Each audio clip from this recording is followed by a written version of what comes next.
السلام عليكم ورحمة الله تعالى وبركاته. واتعنيني هاليدو أوركا إسرائيل qaybtiisii 16 waana qaybta ugu dambaysa taxriiqii inoo socday muddo aad u dheer. waxaan muuqaalkan ku soo koobaynaa dhammaan taariikh nololeedkii 13 dhalinyaro ee xubnaha ka ahaa Israel.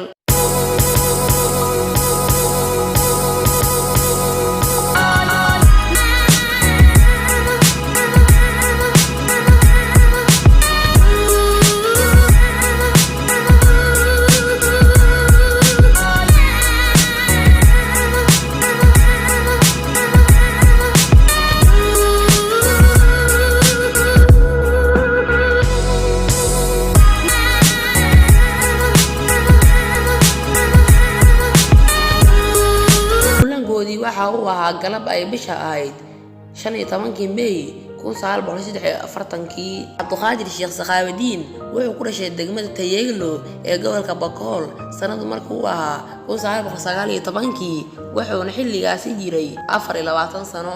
Maxamed Xirsi Nuur Siidi wuxuu ku dhashay magaalada Mareeg ee ka tirsan gobolka Galgaduud sanad markuu ahaa 1915 xilligaasi wuxuu jiray 28 sano. Yaasiin Xaaji Cismaan Sharma Arke wuxuu ku dhashay degmada Hobyo ee gobolka Mudug sanad markii ay ahayd 1917 xilligaasi wuxuu jiray 26 sano.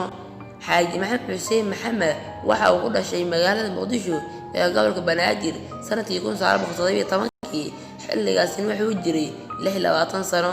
Cismaan Geedi Raagi wuxuu ku dhashay magaalada Muqdisho ee gobolka Banaadir sanad markii ay 1925 xilligaasi wuxuu jiray 18 sano.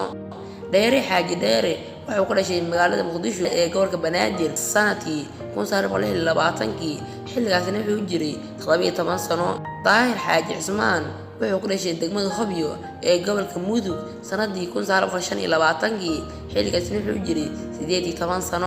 Ali Xasan Maslax wuxuu ku dhashay degmada Hobyo ee gobolka Mudug sanadkii 1927 xilligaasi wuxuu jiray 24 sano. Maxamed Cali Nuur wuxuu ku dhashay degmada Shangaan ee ka tirsan gobolka Banaadir sanadkii 1927 xilligaasi wuxuu jiray 16 sano.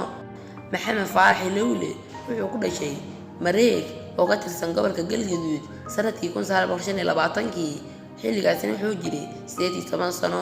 Xaaji Maxamed Cabdullaahi Xayeysi wuxuu ku dhashay magaalada Muqdisho ee gobolka Banaadir sanadkii 1918 xilligaasi wuxuu jiray 25 sano.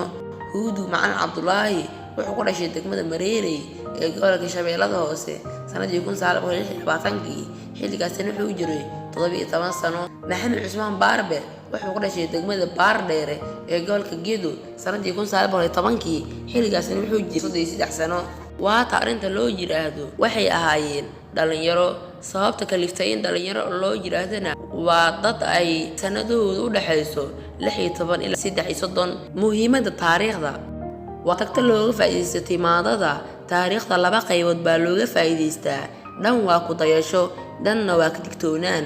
haddii aan ku horumarno midda ku dayashada mudan waa mid lagu gaaray guusha, waxaana ooga tayanaynaa wanaagaasi iyo guushaasi ay gaareen qaabkii ay ku gaareen inaan marno oo aan ku dayano aan raadraac ku samayno. dhanka ka digtoonaantana taariikhda waa tagto aan loo baahnayn inay soo noqoto oo mar labaad kugu dhacdo.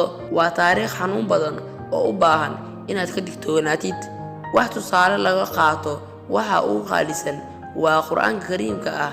Allah marka uu ka waramayay ummadihii hore sida Fircoon, Qowmuluud, reer Caad iyo dhammaan ummadihii la halaagay, suubanuhu wuxuu yiri naxariis iyo nabadgelyo korkiisa ha ahaatee, mu'min 2 jeer god lagama khaniino.